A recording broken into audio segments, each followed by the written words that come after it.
বিসমিল্লাহির রহমানির রহিম। আসসালামু আলাইকুম। জামালপুর জেলা মাদারগঞ্জ থানা ঐতিহ্যবাহী মাদারগঞ্জ AM পাইলট উচ্চ বিদ্যালয়ের অনলাইন ক্লাসে অষ্টম শ্রেণী শিক্ষার্থীদেরকে স্বাগত জানাচ্ছি। আমি শহীদুল ইসলাম খান। আজকে অষ্টম শ্রেণীদের যেই চ্যাপ্টারটা পড়াবো সেটা হচ্ছে ভয়েসের বাংলা হচ্ছে বাচ্চা। সর্বপ্রথমে আমরা জেনে নেই যে ভয়েস কাকে বলে। ক্রিয়া প্রকাশের ধরন বা ভঙ্গিমাকেই ভয়েস বলে। ভয়েস হচ্ছে দুই প্রকার, অ্যাক্টিভ ভয়েস আরেকটি হচ্ছে প্যাসিভ ভয়েস। আমরা এই দুইটার সংজ্ঞা জানব। অ্যাক্টিভ ভয়েস কাকে বলে? ভার্বের যে রূপে সাবজেক্ট ক্রিয়াশীল থেকে নিজে কাজ করে, অর্থাৎ মানে নিজে কোনো কিছু করতেছে বা নিজে কাজ করতেছে, তাকে অ্যাক্টিভ ভয়েস বলে।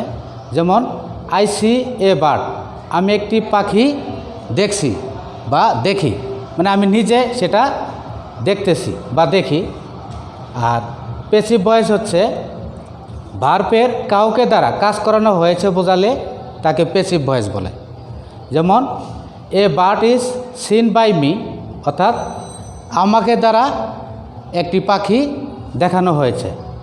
আগেরটা হচ্ছে যে আমি নিজে করলাম, পরেরটা হচ্ছে যে আমাকে দ্বারা বা কাউকে দ্বারা করানো হয়েছে। আমরা এখন জানব যে অ্যাক্টিভ ভয়েসের সাবজেক্ট কিভাবে প্যাসিভ ভয়েসের অবজেক্ট হয়। এর একটা চার্ট আছে, এই চার্টটা তোমাদের জানা দরকার। সেটা হচ্ছে যে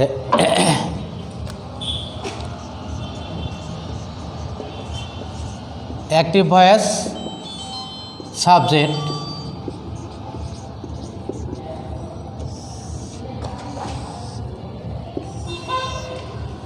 আর প্যাসিভ ভয়েসের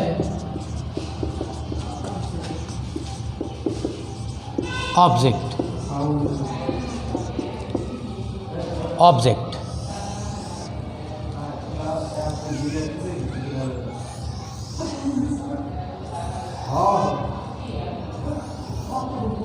যেমন অ্যাক্টিভ ভয়েসে যদি আই থাকে তাহলে প্যাসিভ ভয়েসে যাই হবে মি। ওই যদি থাকে তাহলে হবে আস। আর অ্যাক্টিভ ভয়েসে যদি ইউ থাকে তাহলে প্যাসিভ ভয়েসে ইউ হবে। আর যদি হি থাকে হিম। আর যদি সি থাকে হার। আর যদি দে থাকে তাহলে হবে ড্যাম। এই চারটা আমাদের বিশেষ দরকার। সেটা হচ্ছে আমরা যখন অ্যাক্টিভ ভয়েস থেকে প্যাসিভ করব তখন এই সাবজেক্টটা প্যাসিভ ভয়েসে যায় পরিবর্তন হবে। আই থাকলে মি, উই থাকলে আস, ইউ থাকলে ইউ, হি থাকলে হিম, সি থাকলে হার, দে থাকলে ড্যাম। এই চারটা আমাদের একটু খেয়াল করতে হবে। আমরা এখন চলে যাব রুলসে, কিভাবে অ্যাক্টিভ ভয়েস থেকে প্যাসিভ ভয়েসে পরিবর্তন করব। পরিবর্তন করতে গেলে আমাদের অনেকগুলো রুলস আছে। আমরা আজকে কয়েকটা রুলস নিয়ে আলোচনা করব। এক নম্বর হচ্ছে যে present indefinite tense, present indefinite tense যুক্ত অ্যাক্টিভ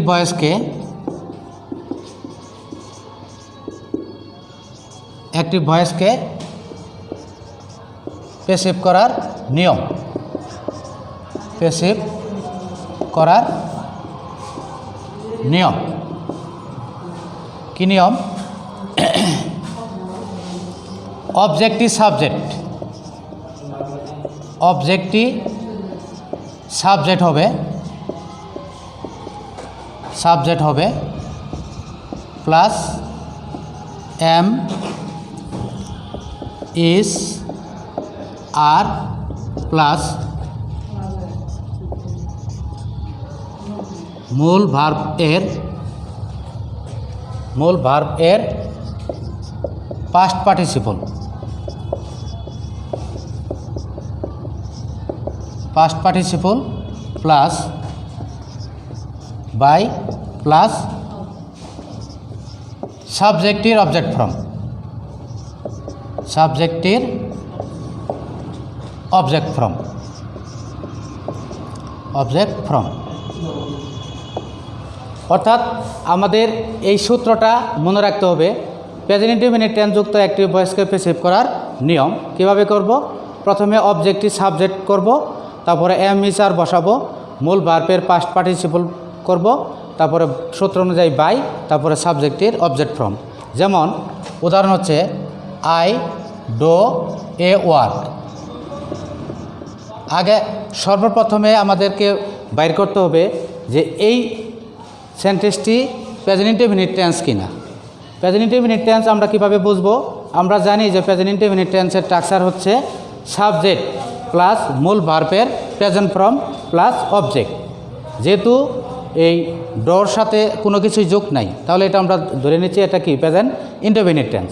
তাহলে এটাকে যখন আমরা প্যাসিভ করব তখন অবজেক্টই সাবজেক্ট, যেহেতু এটা সাবজেক্ট, এটা মূল ভার্ব আর বাকিটা হচ্ছে অবজেক্ট। তাহলে অবজেক্টটা এখানে কি, এখানে প্রয়োজন হলে আরেকটু বিশ্লেষণ করে দেখাই। দেখো তোমাদের এখানে 2-3টা জিনিস একটু নতুন আসছে।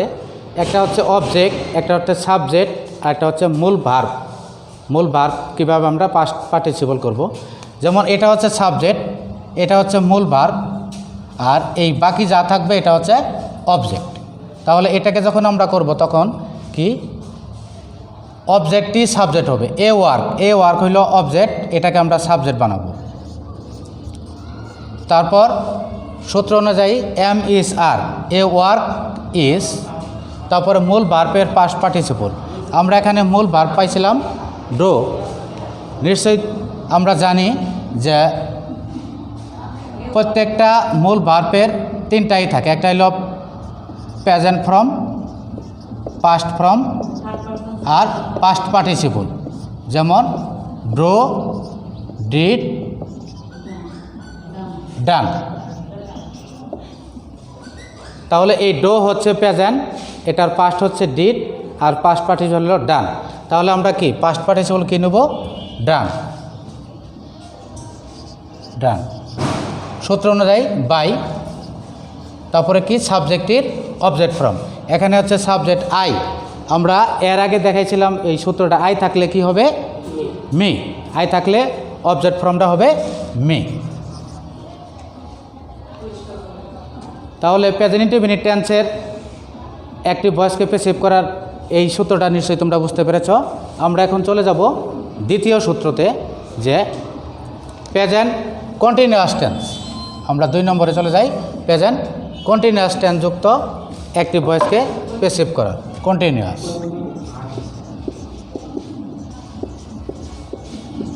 কন্টিনিউয়াস, এটা হচ্ছে 2 নম্বর। প্রেজেন্ট কন্টিনিউয়াস টেন্স যুক্ত অ্যাক্টিভ ভয়েসকে প্যাসিভ করার নিয়ম। এই কথাগুলো সবই ঠিক থাকবে, শুধুমাত্র যে আমরা এই জায়গায় যা একটু পরিবর্তন হবে। কি পরিবর্তন? এখানে যা আছে এম, এখানে হবে am being, am being, is being, are being, are being. আর কোনো এর পরিবর্তন হবে না। আমরা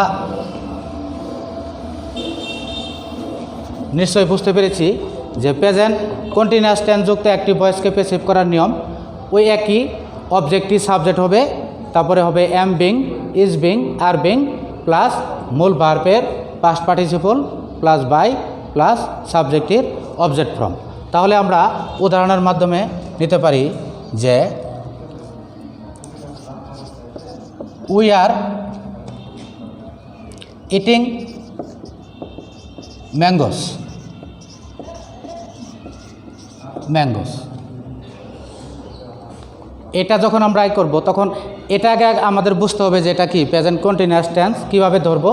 আমরা নিশ্চয়ই জানি প্রেজেন্ট কন্টিনিউয়াস টেন্সের স্ট্রাকচার হচ্ছে subject plus am is are. Am is are এর ভিতরে আছে আর এবং মূল ভার্বের সাথে আইএনজি যোগ প্লাস অবজেক্ট। তাহলে এটা দেখে আমরা বুঝলাম কি এটা প্রেজেন্ট কন্টিনিউয়াস টেন্স। তাহলে প্রেজেন্ট কন্টিনিউয়াস টেন্স যুক্ত অ্যাক্টিভ ভয়েসকে যখন আমরা প্যাসিভ করব তখন কি অবজেক্টই সাবজেক্ট, তাহলে এখানে অবজেক্টই হচ্ছে ম্যাঙ্গোস, ম্যাঙ্গোস। তারপরে কি M being, is being, are being, তাহলে কি ম্যাঙ্গোস আর বিং। মূল ভার্বের পাস্ট পার্টিসিপল, মূল ভার্ব হলো এখানে eat, eat, ate, eaten. Present past participle, তাহলে আর বিং, মূল ভার্বের পাস্ট পার্টিসিপল হচ্ছে ইটেন, ইটেন। সূত্র অনুযায়ী বাই। তারপর হচ্ছে সাবজেক্টের অবজেক্ট ফ্রম, সাবজেক্ট হচ্ছে এখানে আমাদের কি উই। আমরা এর আগে দেখিয়েছিলাম যে উই যদি অ্যাক্টিভ ভয়েসে থাকে তাহলে প্যাসিভে যায় কি হবে আস, উই থাকলে কি হবে আস। তাহলে নিশ্চয়ই বুঝতে পেরেছ আমরা প্রেজেন্ট কন্টিনিউয়াস টেন্স যুক্ত অ্যাক্টিভ ভয়েসকে প্যাসিভ করার যে নিয়মটি পড়ালাম সেটা একটু খেয়াল করলে তোমরা পারবে, খুব একটা কঠিন বিষয় না। এখন আমরা 3 নম্বরে চলে যাব, সেটা হচ্ছে present perfect tense. Present perfect,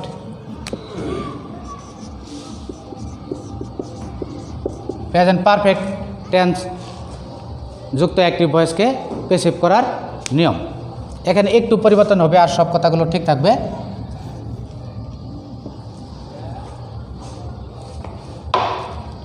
পরিবর্তন হচ্ছে হ্যাজ বিন, হ্যাভ বিন, আর সবগুলো কথা একই।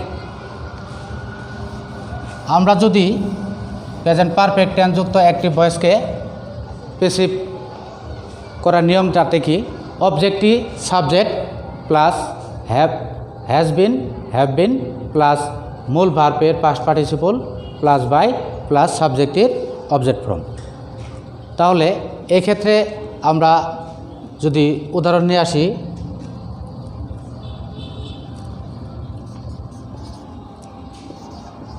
হি হ্যাজ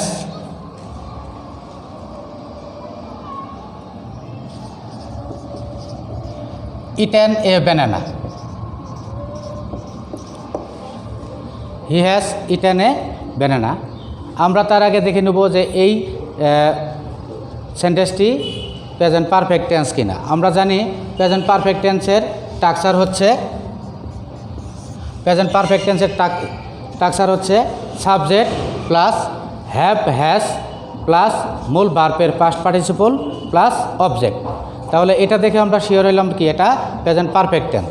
তাহলে এটাকে যখন আমরা প্যাসিভ করব তখন অবজেক্টই সাবজেক্ট হবে। অবজেক্ট কি এখানে এ ব্যানানা, এ ব্যানানা। তারপরে কি have been, has been, has been plus মূল ভার্বের পাস্ট পার্টিসিপল, মূল ভার্বের পাস্ট পার্টিসিপল ইটেন হয়ে আছে, ইটেন মূল ভার্বের পাস্ট পার্টিসিপল প্লাস বাই সাবজেক্টের অবজেক্ট ফ্রম। এখানে সাবজেক্টটি হচ্ছে হি, হিয়ের অবজেক্ট ফ্রম এর আগে আমরা দেখাইছিলাম কি হিম, হিম। আমরা তাহলে আজকে কি দেখলাম টেন্সের তিনটা, একটা হচ্ছে present indefinite tense, present continuous tense, present perfect tense.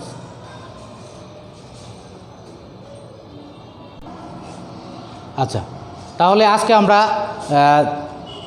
যে পর্যন্ত দেখলাম এই তিনটা রুলস অবশ্যই খেয়াল করব এবং পরবর্তী ক্লাসে আমরা পরবর্তী রুলসগুলো নিয়ে কথা বলবো। আজকে অনলাইন ক্লাসে এই পর্যন্তই শেষ করছি। সবাই ভালো থাকো, সুস্থ থাকো, সবাইকে অসংখ্য ধন্যবাদ।